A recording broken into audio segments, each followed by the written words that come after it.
কেমন আছো? জি ভালো। আপনি কেমন আছেন? এই তো আছি, চলে যাচ্ছে আর কি।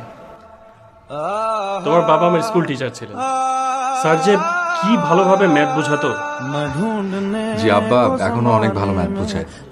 আচ্ছা আচ্ছা, শোনো, স্যার আমাকে তোমার কথা বলেছেন। জি স্যারের কথা তো আর ফেলতে পারি না, তাই না? তো সার্টিফিকেট গুলো এনেছো? জি এনেছি।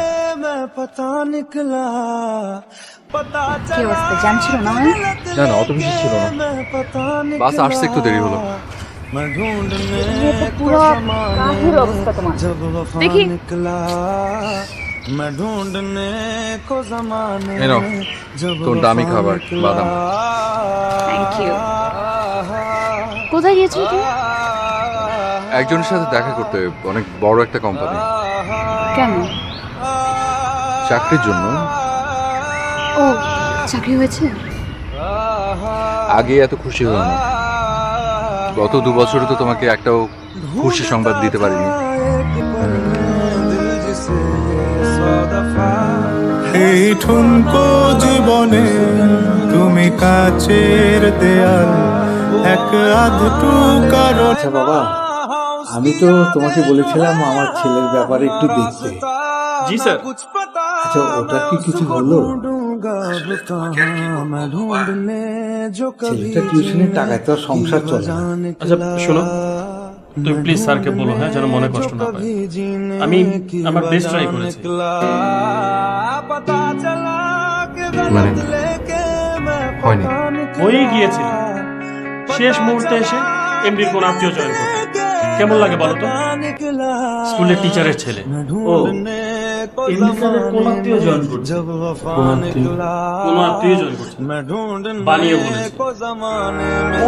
কিরে রাশেদ, গিয়েছিলে জামিনের অফিসে? হ্যাঁ হ্যাঁ, কি বললো, হয়েছে? চেষ্টা করেছে বললো, পরে নাকি ওই পোস্টের মালিকের কোন লোক জয়েন করেছে। বাবা আমার বিয়ে নিয়ে প্রায় ফাইনাল কথা দিয়ে ফেলেছে। আমি কি করবো বুঝতে পারছি না। তোমাকেই বা কি করতে বলবো সেটাও বুঝতে পারছি না। কাল আমার সাথে একটু দেখা করতে পারবে? আচ্ছা করবো, তুমি টেনশন করো না। রাশি, আমি কি করবো বলো তো?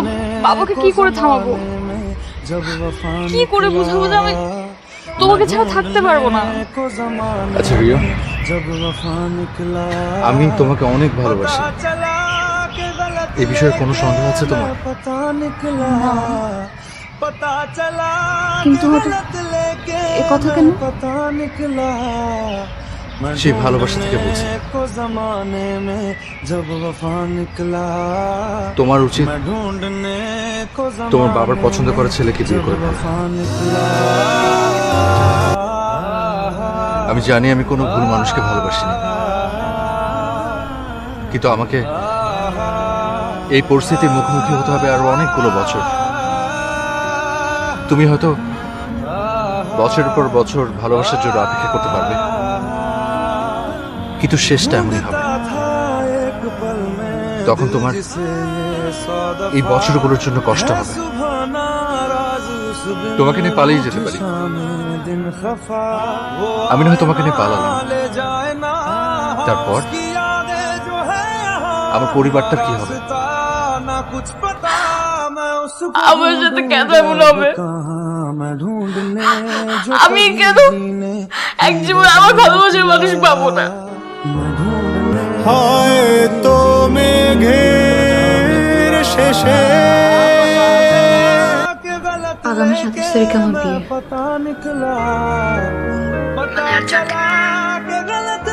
আচ্ছা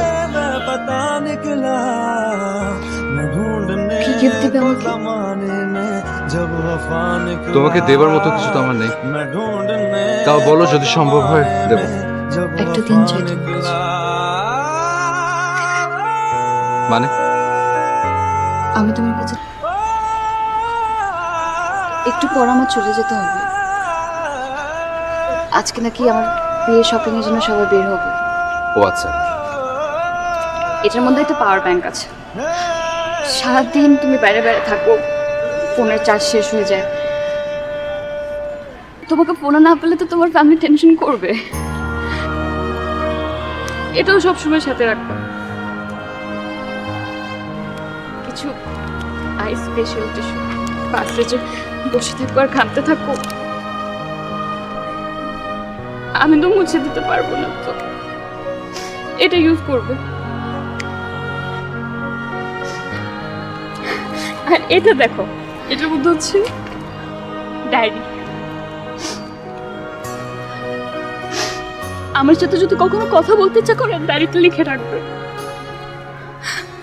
হুট করে একদিন এসে ডায়েরিটা চেয়ে বসবো, তখন তোমার সব জমানো কথাগুলো পড়ে ফেলবে। আমি তোমার জন্য কিছু জানলাম না। কে বলেছে?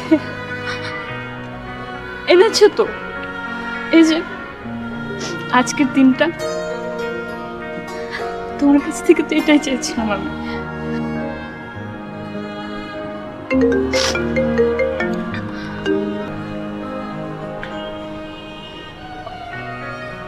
আমাকে যেতে হবে।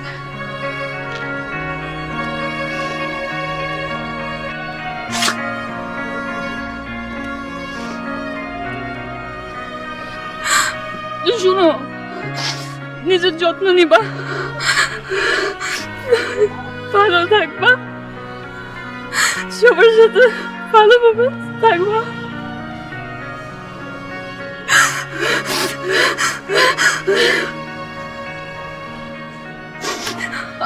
আমি আসি তাহলে।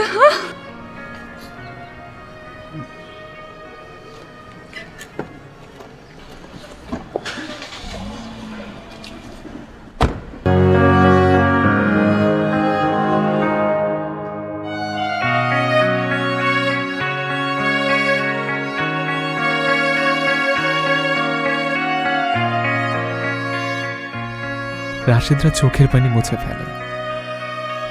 তারা জানে ঘরে বড় ছেলে কিভাবে